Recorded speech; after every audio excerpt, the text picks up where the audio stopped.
So whatever's said or talked about today, this venue is to prove that we're not going to put up with it. We are going to have more backbone. We're going to have more backbone than the Brighton Centre that took one email from Peter Kyle to cancel it, triggering, almost giving permission to, that we had to move Chris Williamson to the Holiday Inn, who knew exactly what they were going to come under fire for, but they didn't realise, and I didn't realise. So when two men, within hours of announcing it on August the 8th, went into reception and said to, if you host Chris Williamson here, there will be consequences. So then we decided to have the Friends Meeting House booked, but we never announced it. Never announced it. And yet at 10:40 on the day at night, on the day before the event was due to take place, a convicted criminal called Jonathan Hoffman began a Twitter storm, the likes of which you've never seen, that made the Quakers in Britain in London cave in. Wait. But they're good people. They're good people at the Friends Meeting House. They didn't know the statement. They know that they were threatened, that they were abused, they were bullied, and that the police and their security company said, I'm afraid because of all this abuse, we cannot guarantee the safety of the venue, its speaker, its staff. So we told Chris this, and at 3:30 I went to Regency Square on a sunny afternoon. At 3:30 I took a photograph with a comrade who's here tonight, Becky. And we decided between us, we'll ring Chris, and we'll say we'll have an open air meeting here. We're worried, but tell him, there's no security, there's no regulation, it's in the open air. At 5 to 5 I rang my long-suffering wife and said we've decided on Regency. We never told anybody. The police got a tip-off at 4 o'clock saying that Regency Square was the new venue and someone was tracking my mobile phone number and they knew that I was there. And that my mobile phone number was on Twitter 24 hours before the meeting. But the meeting went ahead with 150, 200 comrades and 12 counter-demonstrators, of whom 8 had the effrontery to come and stand around, apart from the guy who came up behind Chris Williamson. So that made us determined to have a safe venue. We were going to have a marquee, thank goodness we didn't, in Regency Square. But I must say, as I say at every meeting, we have to thank the private company, the private owners, the 2 directors of the greatest, smartest, grade 2 listed venue in the city for putting up with all this shit that they've had to put up with. We've had full houses like this every single meeting, with only 48 hours notice of any publicity, because we only released the venue 48 hours ago. But this is special, because what we learned 2 hours ago was that Waterstones had cancelled the book launch of a book by academics. And we said we've got a safe refuge, we've got a safe haven. We're not going to give in. The authors didn't want to give in. And the book, Bad News for Labour, Antisemitism, the Part in Public Belief. We're not going to put up with this. We want our MPs, we want our councillors, we want our council leaders, but we ourselves, our authors, our representatives, we have to make sure that we're not going to be hidden away in a basement with invite-only meetings. We're going to be stand up, proud in solidarity with all those people who are suffering as individuals, not just high-profile figures like Chris Williamson.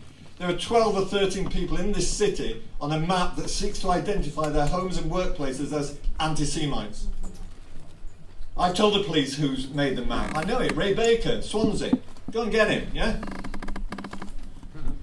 Anyway, here's the book.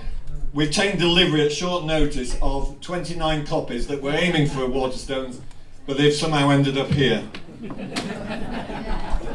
I've sent a link out on my Twitter, Greg Hadfield, to Pluto Press, not to Waterstones or Amazon or whatever. I'm sure that everyone will do their best to sell it. I've got another venue to go to, but what I want to do is first of all congratulate and thank the 5 authors, contributors who are part of the book. Press turning up, and it will be for me it's a big story, you know. When do we start? We start banning people, we start banning books. Are they going to sell the book? Or are they just going to burn them in the street? Because this is how it begins, and it's not going to begin in Brighton and Hove. But as a 63-year-old Barnsley man, I want to say to Ken Loach, Clap if you want.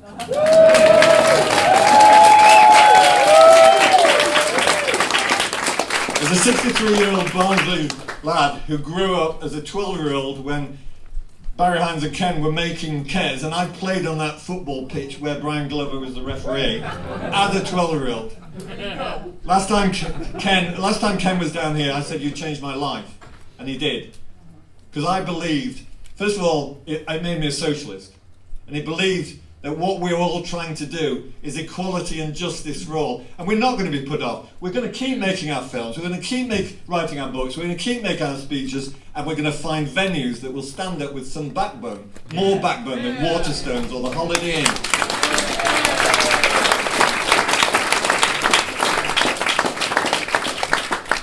And you'll be as glad as I am that I'm now going to hand over to Justin Schomburg, who has promised to chair this meeting and take questions, because I've got to go. But thank you very much, and please give him a good go.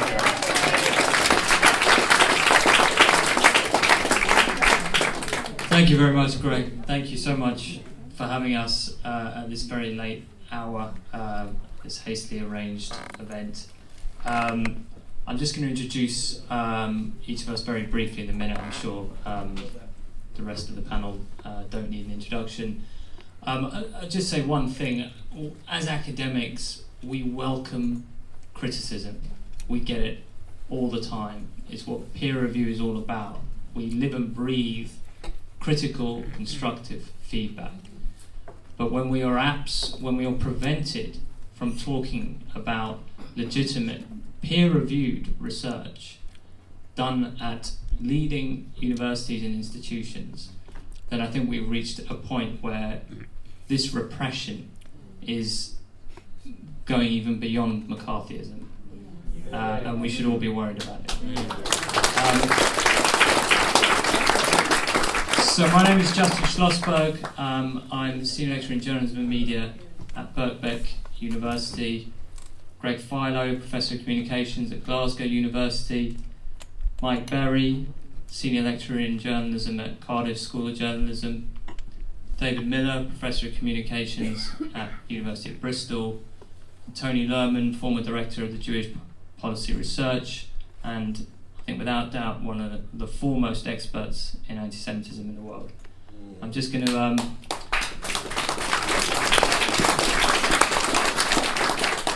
hand over to Greg, who's going to give a brief overview of what the book's about, and then we're just going to open it up to discussion. Can I say, first of all, thanks very, very much to you all for coming. And thanks very much to our gracious host for, as we've been told and as Greg said, this is a place where free speech still exists, and we're enormously pleased and grateful that that is the case. And as Justin said, you know, what is going on? How can academics be stopped from discussing research evidence in a bookshop? You know, it's a joke, isn't it?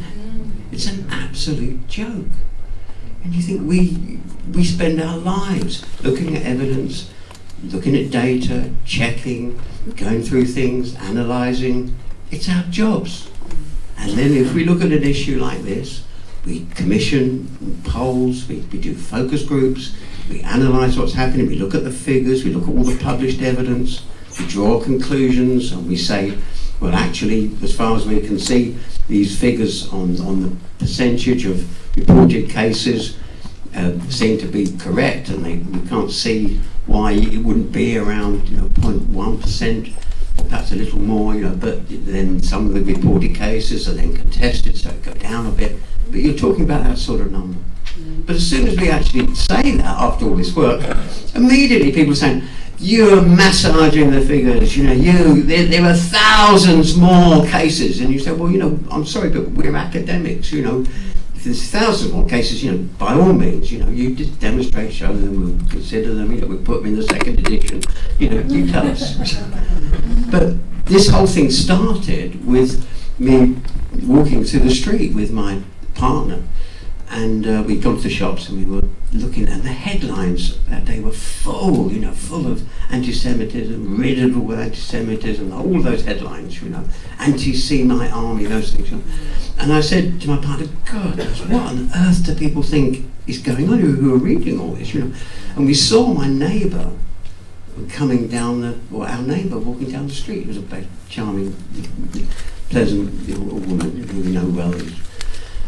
And then we stopped him, and I said, look, help me with a research question. I said, what percentage would you say, this thing about anti-Semitism, oh yes, what percentage would you say of Labour Party members have been reported for anti-Semitism? And she said, oh, there's an awful lot of these folk, aren't there? Oh, they're 40%, she said. She thought 40%. And I looked at my partner and I said, we have got...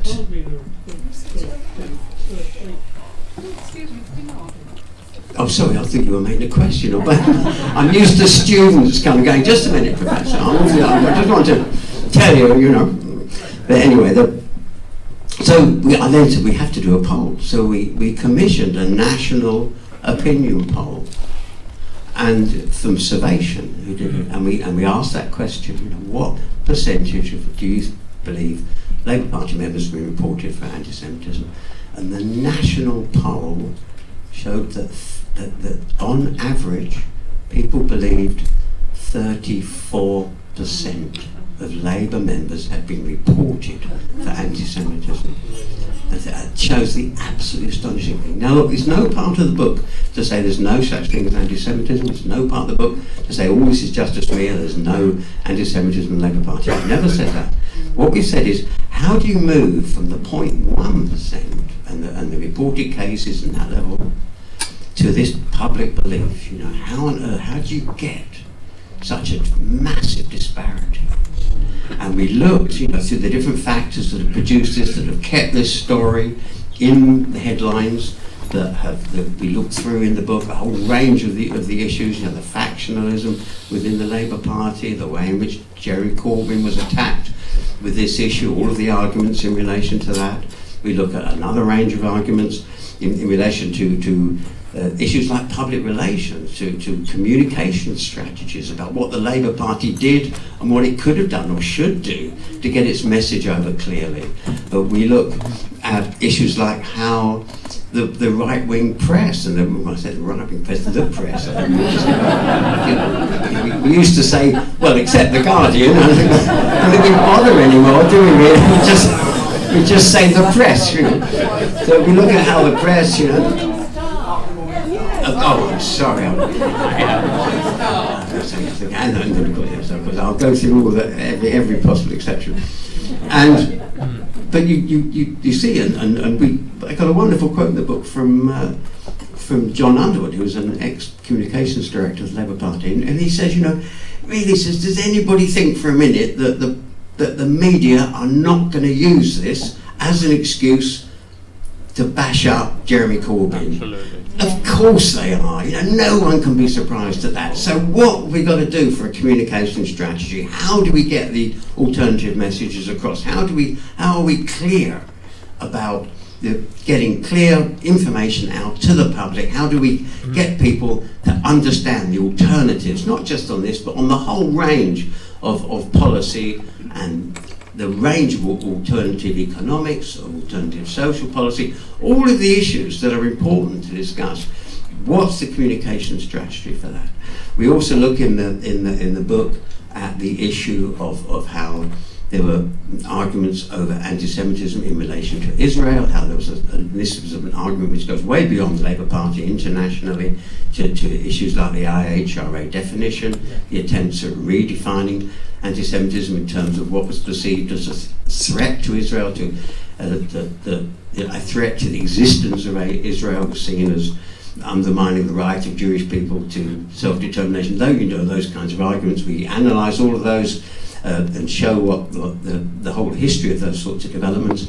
We then look at the issue of how how Jeremy Corbyn was seen as an existential threat to Israel within Israel. So you can actually because there's material here about how he's seen within that country, and how you can see headlines, which literally say Jeremy Corbyn is an existential threat to Israel. I mean, he's seen as a massive target because because the issue of limiting arms, because of the issue of BDS, which he supports. So all of those things are taken. We also look at the issue of, I'm going fast because I want to take questions, that we also look at the issue of institutional anti-Semitism. Tony's written a particularly a wonderful chapter on that, where the conclusion is that the Labour Party is not institutionally anti-Semitic. If anything, it seems to have shown an institutional preference in that area. And then finally we look at the question of all this, how it relates to the fight against racism, how these sorts of divisions, these kinds of attacks, in the end weaken the solidarity that we need as a movement, and weaken the power of the Labour Party as a key institution in the fight against racism, and that how foolish it is to smear and attack in a situation where the great bulk of Labour Party members, it seems, have not had any evidence against them at all, and yet the public have been encouraged to believe that there's an enormous swathe of anti-Semitism, there's an army of anti-Semites, and that kind of coverage, that kind of traducing of the membership of the party is an appalling thing to do at a time when we need solidarity, when we need the Labour Party to be a powerful instrument in the fight against racism. Okay.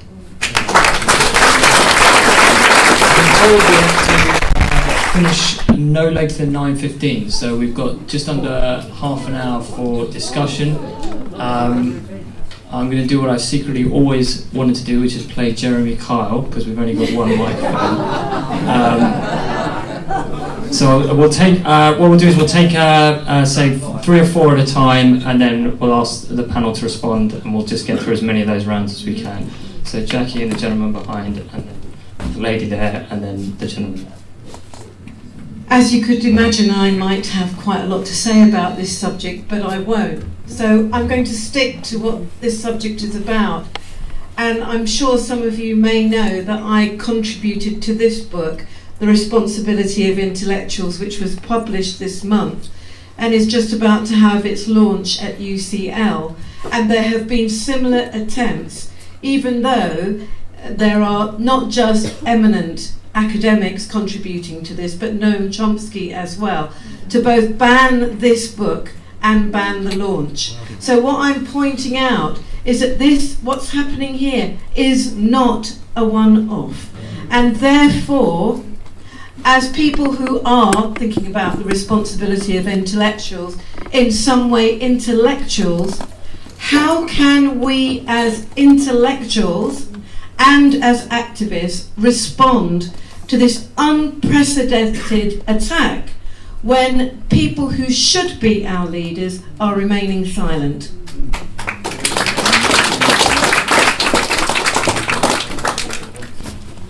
I just wanted to say very quickly that I went into Waterstones and the staff of Waterstones don't approve of this at all. And if you want to complain, and I've already done so, send an email to events@waterstones.com. I know some people from Labour Against the Windschatten have already done that. Also, interestingly, I got stung by a bee on the way out of the theatre, and to recuperate, I went down to the Jubilee Library, and they've got a thing in there called about banned books, including Dr. Zhivago, and So I think we should all go down to Jubilee with a copy of that book and get loads of pictures taken and send it, because I'm sure Waterstones would love the publicity. Yeah.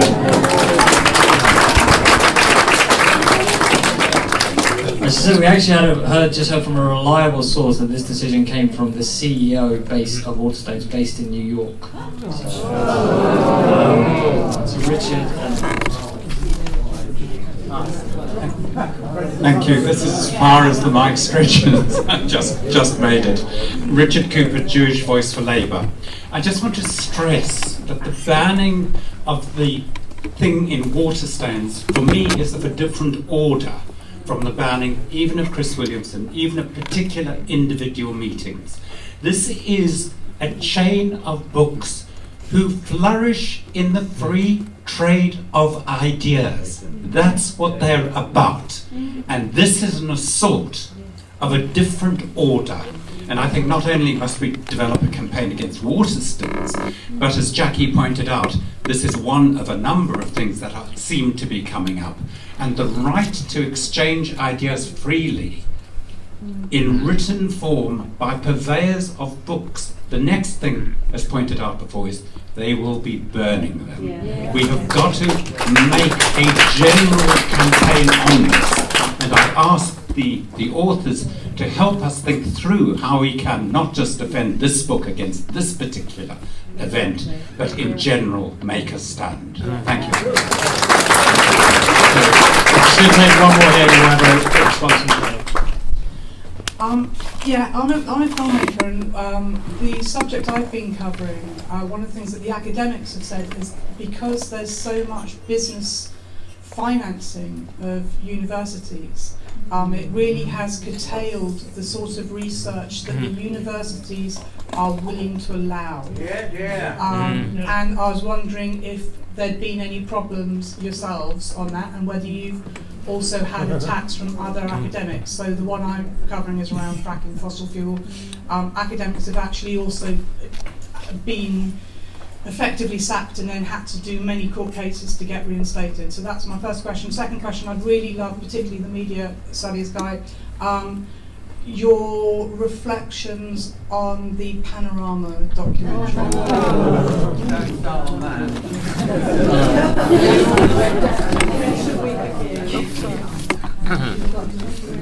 Responses from the panel. Very difficult questions. How to make the thing go away. I mean, how to transform the terrible situation that we find ourselves in. I just to start at the end, the attacks against other academics in other fields. I mean, I can only speak from the field of anti-Semitism research. And I don't know whether one takes comfort from this, but what we're experiencing, those of us who are studying it and trying to say something in the public domain, and not being listened to when we point out all the defects of the IHRA working definition of anti-Semitism, and again and again and again, and nobody is listening.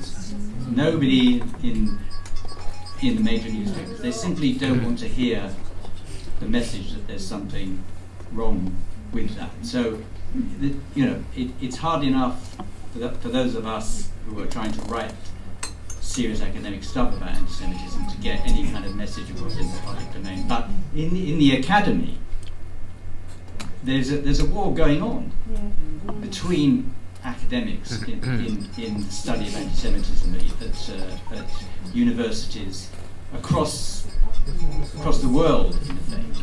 And it's a division, and it's a division fundamentally around, as it were, the old anti-Semitism and those who say that there's a new anti-Semitism.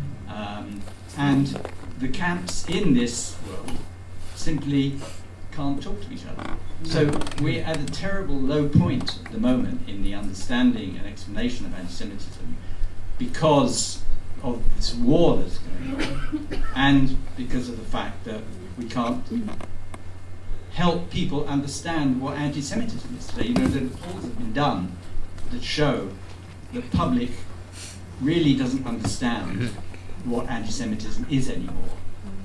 And in my view, it's very much because of the fact that the whole waters have been muddied by introduction of this idea of new anti-Semitism. And I think all we can try and do is to carry on what we've done in terms of this book, and that's write as much as we can and try and get out there in the public domain with the things. It's an uphill task to say the least, but we just have to keep plugging away.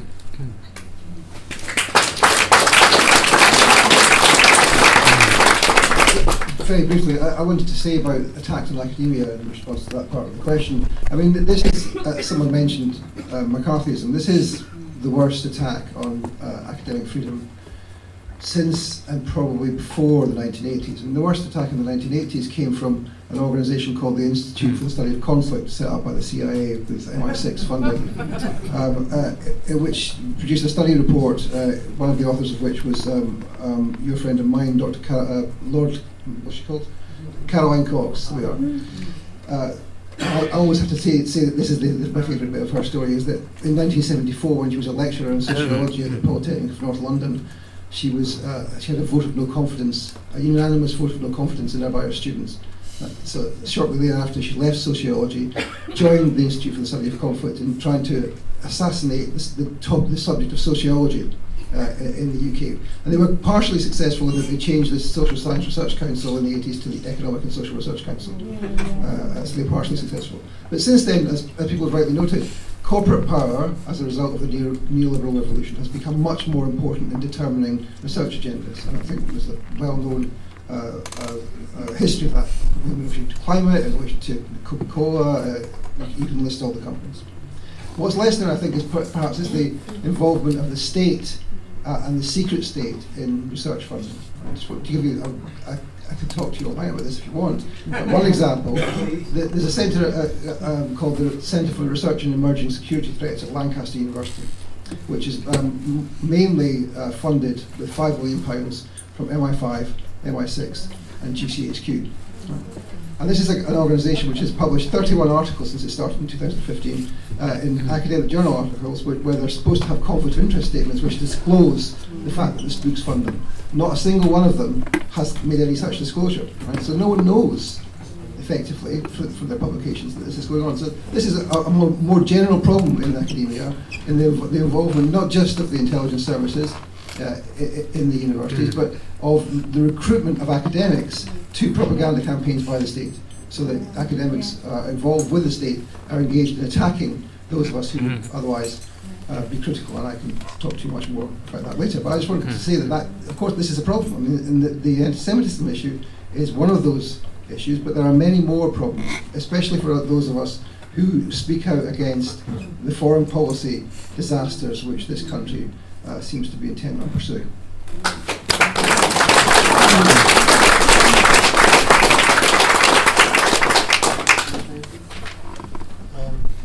Don't know what I can really add to all that. All I would say is, ultimately, I don't think we're actually going to get the support to raise these kinds of issues that we're talking about today and we talk about in the book from people in the mainstream media. There is no appetite to talk about this, to discuss this, even from people who are supposed to be on the left and are supposed to be supporters of Jeremy Corbyn. There's no willingness to engage or to stick their head above the parapet and talk about this. So we have a problem, I think, with both the mainstream media actually raising these issues and being able to discuss them, but also even from people within the Labour Party. Have we heard anybody within the mainstream Labour Party question all this? And for this reason I feel very sorry for Jeremy Corbyn when he has these accusations against him, because there is nobody to actually stand behind him and back him up, and it must be including him. It must be, well, sometimes including him, but it must be very lonely to stand up there and to take the flak incessantly. So I think ultimately we do have this problem. We have to, I guess, also try and push it from the ground up and challenge these narratives from the ground up, whether that be through social media or various forms of face-to-face communication and organisation.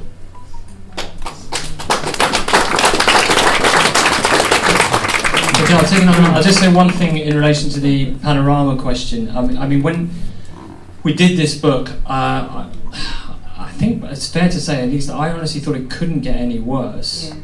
The panorama documentary was a whole nother level for me. This wasn't anything really, in my mind, that could conceivably be put down to the pressures and the routines of day-to-day frontline journalism. This was an in-depth, investigative, current affairs documentary based primarily on hard evidence, leaked emails, which told the complete opposite story to the one which was reported. It is absolutely clear from those leaked emails that any intervention from the leadership's office was in the direction of trying to speed up complaints, in trying to suspend members where they weren't already suspended by the NCC, and it was reported it almost in a form of doublespeak, as an intervention to protect alleged anti-Semites. And that is something I think is a whole another order of problems. And I know that there are many complaints running through the BBC's complaints framework at the moment, and we do intend to pursue that all the way to Ofcom, and if necessary, judicial review, because I've certainly never seen an example where the BBC has so blatantly breached its own rights. Okay, let's take another quick 4 hands on here. Can the panel discuss, because you mentioned Jeremy Corbyn, the leadership, well, many of them have said on record that there is an anti-Semitism crisis, we're dealing with it, which gives ammunition to all of their opponents within Labour and outside to smear them. And why is it that when we have outlets like Al Jazeera, Press TV, The Canary, Electronic Intifada, and so forth, which have thoroughly debunked the anti-Semitism smears, why is it that Corbyn's leadership, he has somebody like Seamus Milne, who I know must have seen all of these documentaries and all of these outlets which have debunked it, why do they continue to say there's an anti-Semitism crisis, we're dealing with it, when much of the people who are accused of anti-Semitism are Jewish people who simply are speaking out against Israel for legitimate reasons?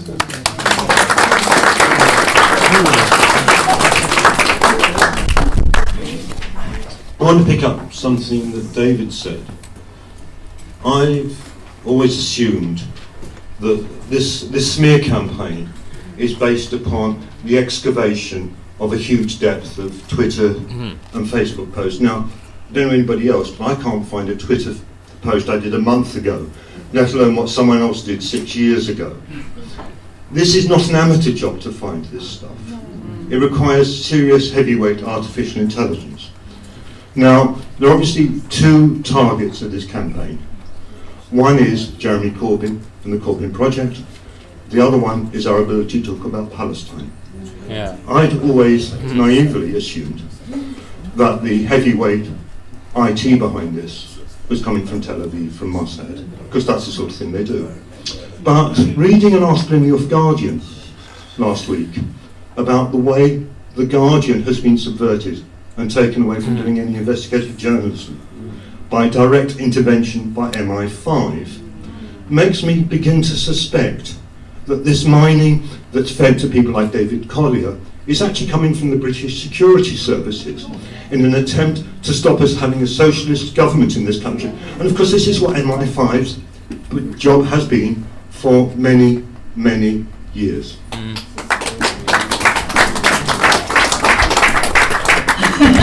I don't know where to start really. Can I? Dear, get on with it. Get on with it. Yeah, you're absolutely right. I shouldn't have had that pint of lager. We're trying to break through into a media framework where we are consciously blocked. I mean, Mike's just made a really good point about the role of security services. What you guys have produced is the most astonishingly brilliant and explosive account of the way the media have just lined up behind this blindly accepting narrative about anti-Semitism and the Labour Party and so on. It's astonishing. And which one of you was it that pointed out that we now have to deal with the fact that the leadership has accepted the narrative. This is the problem. I think Justin was mentioning the fact that we've got these various complaints in about the Panorama programme. One of my fellow Jewish Voice for Labour colleagues has today received her stage 2 response to her complaint. And it just goes through and it says, well, I mean, John McDonnell said this, and Jeremy Corbyn said that. And John Landsman, over and over again, has said this, this and this. So why are you complaining when we say that there's anti-Semitism in the Labour Party? Obviously there is. This is really undermining for us. Very, very difficult. So, I mean, we are trying to fight back. The book, we have to promote this book because it is just... And the fact that Waterstones have been intimidated into dropping the launch is I think it should play into our hands. Mind you, I've been saying that for 3.5 years. You know, there's something these people do is going to play into our hands. Never seems to work. Can I just plug 2 things that JVL is involved with? One is the film Witch Hunt, which a lot of you have seen. Please just keep pushing out that URL, witchhuntfilm.org.uk, witchhuntfilm.org, because people can watch the film online, and the more you push that out, because it's not going to be on the BBC, it's not going to be on Channel 4, it's not going to be in any mainstream outlet, but it gives the background story to why we're facing the anti-Semitism allegations that we are. So that's really important. The other thing is, some of you may have noticed in the whole sort of chaos about Labour Party conference, it's perhaps been a little bit neglected. Yesterday, JVL published an exhaustive inquiry into what really goes on in Louise Ellman MP's constituency in Riverside Labour Party. It is incredibly exhaustive. It's taken 18 months to put it together. And if anybody in the mainstream media were to pick it up, it would be quite explosive. So please go onto the JVL website, have a look at that, spread it around, tweet it out, and see if we can get a bit of traction there, because it contradicts the whole other narrative about hard left, Trotskyite, infiltrating, Jew haters, trying to take over the party, when we know that the reverse is the case, honest leftists trying to break through in the Labour Party, which has been dominated by the right apparatunics for years. Thank you. I'd just like to ask the panel about what their thoughts are about the role of the alt-right in fomenting anti-Semitism. In the area that I come from, in South Thanet, there was a guy called Sam Armstrong, who some people might know of, who was quite a leading figure on Britain's alt-right, and he was involved in framing various Labour Party members in the area simply because they were involved in campaign against the arms trade protests in our area. There's an arms manufacturer who happens to be owned by an Israeli company, and this guy, Sam Armstrong, who is in the Henry Jackson Society, he's actually the communications manager for the Henry Jackson Society now. He was actually suspended from the Tory party for various misdeeds and then reinstated. And so I'd like to know if the alt-right is a matter for research in the future. Thank you. Thanks. Just the gentleman in the back, you're going to have to shout, I'm afraid. Right, okay, yeah. No, the gentleman behind you.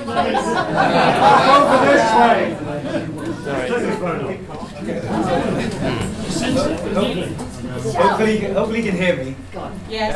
A couple of months ago, the journalist Matt Kennard published an email exchange he had with Noam Chomsky. It got picked up by certain usual suspects, trolls, etc., online on Twitter, in which they described Noam Chomsky as a right-wing anti-Semite. This is just one example among many of the inversion of the truth, where they've taken a left-wing dissident Jewish academic and described him as a right-wing anti-Semite. We also have the case, obviously, with Jackie Walker, Matt Wadsworth. There's an endless list of fake accusations, or the sensationalised or weaponisation, if you like, of anti-Semitism. So the question is, to what extent does this hollow out genuine evils, if you like, the dark history of anti-Semitism, with these sort of sensationalised versions? And then very quickly, to bring it back to the research, your findings suggested that around 34% of people thought that 34% of members of the Labour Party were anti-Semites. Did you find any correlation between that and how they then voted? Or did that determine that they therefore didn't vote Labour? I'm just interested whether there was an impact. Go on, very quickly. I'll forgive your phone transgression. The problem I think you've got really is what you're dealing with here is the ruling class. You know, I mean, seriously, the Labour Party, if you take this, is on 2 bases, right? One, you're actually saying that you're against austerity, which is their current strategy for maintaining repression of the working class. And 2, you actually, as in a major imperialist country, you say you don't support Israel, which is a prime imperialist weapon in the Middle East. That's absolutely central to the whole power. So what do you expect is going to happen? What do you expect these people to do? Of course they're going to apply the security services. Of course they're going to apply the media.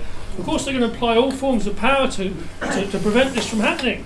This is where we're at. At the point of capitalist crisis, this is where we're going to. Okay, thank you very much. Power to the people!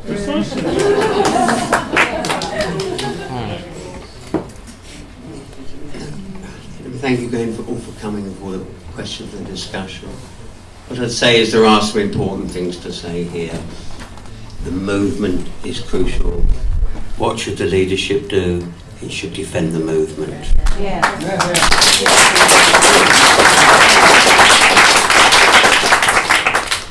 If we are divided, if we are traduced in the media, and the leaders do not say clearly that the Labour Party is a force against racism, it is not riddled with anti-Semitism.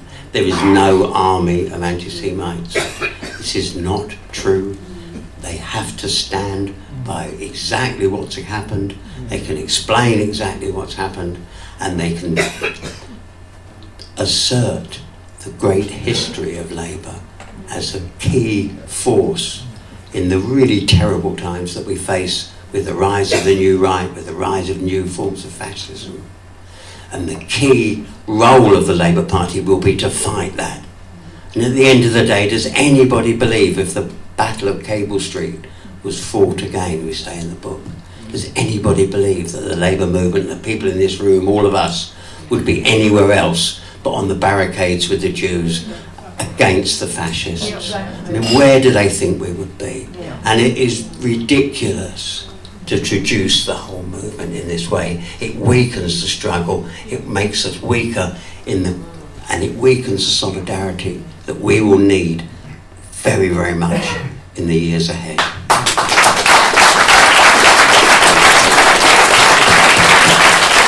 Okay, I think we're going to wrap it up there. Thank you very much. I think there are some copies of our book outside, and I'm sure we'll be running around for a few more minutes. Thanks.